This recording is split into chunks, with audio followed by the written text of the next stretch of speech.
बिहार में विधानसभा चुनाव 2025 की तैयारियां जोरों पर हैं, लेकिन उससे पहले एक मुद्दा सुर्खियों में छाया हुआ है और विवादों में घिरता हुआ नजर आ रहा है। स्पेशल इंटेंसिव रिवीजन यानी मतदाता सूची का विशेष गहन पुनरीक्षण। भारत के चुनाव आयोग ने जून में इस अभियान की शुरुआत की, जिसका मकसद है बिहार में वोटर लिस्ट को साफ सुथरा करना।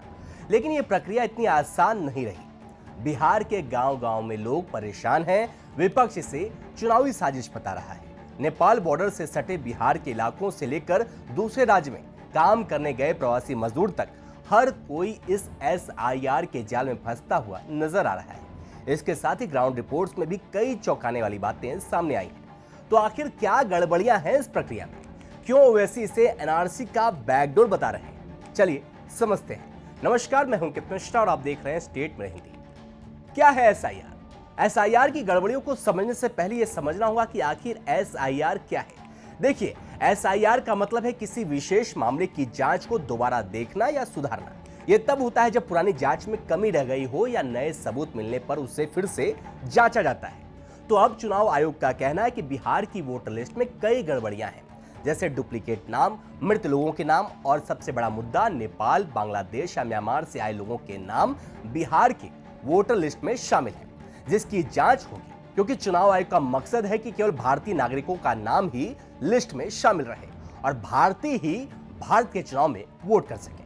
अब इसके लिए चुनाव आयोग ने बिहार में 24 जून 2025 को एसआईआर शुरू किया था, जिसमें 7.9 करोड़ मतदाताओं की जांच की जा रही है।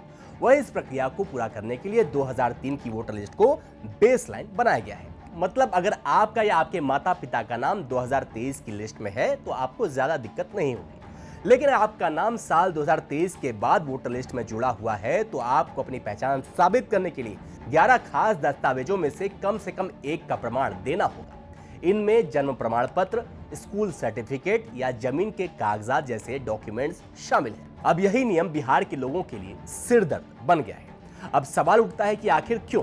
क्योंकि इसका जवाब है कि इसकी प्रक्रिया जो इतनी आसान दिखती है वो है नहीं।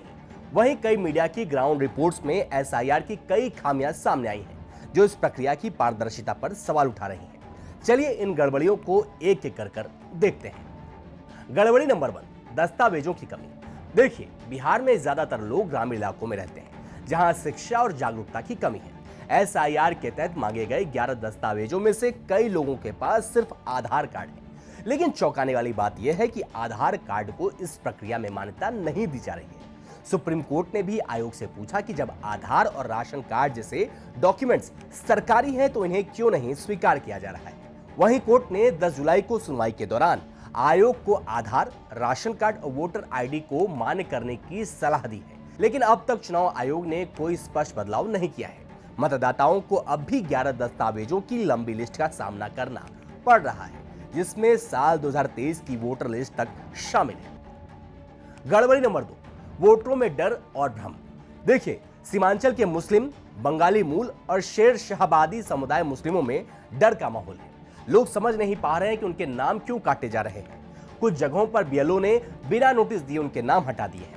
रक्सौल और बेगूसराय में लोगों ने कहा कि वो दस्तावेज जमा करने को तैयार हैं, लेकिन बीएलओ ने उनके फॉर्म लेने से मना कर दिए हैं। वहीं मधुबनी की एक पूर्व मुखिया ने बताया कि हमारे पास सिर्फ आधार कार्ड है, अब हमें डोमिसाइल सर्टिफिकेट लाने को कहा जा रहा है। नेपाल बॉर्डर पर रहने वाले लोगों को डर है कि कहीं उनका नाम कट न जाए। वहीं विपक्षी नेता तेजस्वी यादव और राहुल गांधी का कहना है कि ये प्रक्रिया खास समुदायों, खासकर मुसलमानों और गरीबों को टारगेट कर रही है। वहीं ओवैसी का कहना है कि ये पिछले दरवाजे से एनआरसी की व्यवस्था की जा रही है। गड़बड़ी नंबर 3, समय की कमी और जल्दबाजी। एसआईआर की प्रक्रिया को 25 जुलाई 2025 तक पूरा करना है और अंतिम वोटर लिस्ट 30 सितंबर को प्रकाशित होगी। लेकिन बिहार जैसे बड़े राज्य में जहां 7.9 करोड़ वोटर हैं, इतने कम समय में इतनी बड़ी प्रक्रिया को पूरा करना मुश्किल है। लेकिन आयोग का कहना है कि उसने बिहार में मतदाता सूची के लिए 86.32% गणना प्रपत्र जमा कर लिए हैं। गड़बड़ी नंबर 4, बीएलओ की लापरवाही। ग्राउंड पर सबसे बड़ी शिकायत बूथ लेवल ऑफिसर की लापरवाही और भ्रष्टाचार की है।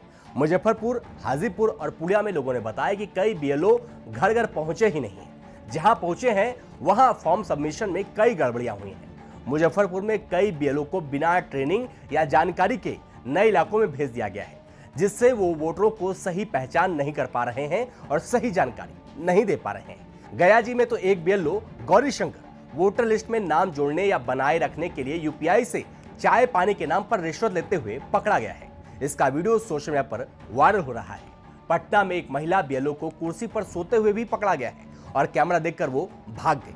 कुछ गांवों में लोग कह रहे हैं कि उनके फॉर्म बिना उनकी जानकारी के भरे जा रहे हैं। इससे आयोग के दावे पर सवाल उठ रहे हैं कि 80% मतदाताओं ने फॉर्म जमा कर दिए हैं। देखिए, बिहार का एसआईआर अभियान फर्जी वोटर को हटाने के लिए शुरू हुआ था, लेकिन ग्राउंड पर लापरवाही, भ्रष्टाचार और दस्तावेजों की सख्ती ने इसे विवादों में ला दिया है।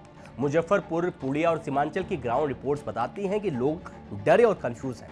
अगर इस प्रक्रिया को और पारदर्शी और निष्पक्ष नहीं बनाया गया तो बिहार के चुनाव में इसका बड़ा असर पड़ेगा। अब सवाल यह है कि क्या ये वाकई वोटर लिस्ट को साफ करने की कवायद है या कुछ और? जवाब समय देगा, लेकिन फिलहाल बिहार की सियासत में ये मुद्दा आग की तरह फैल रहा है।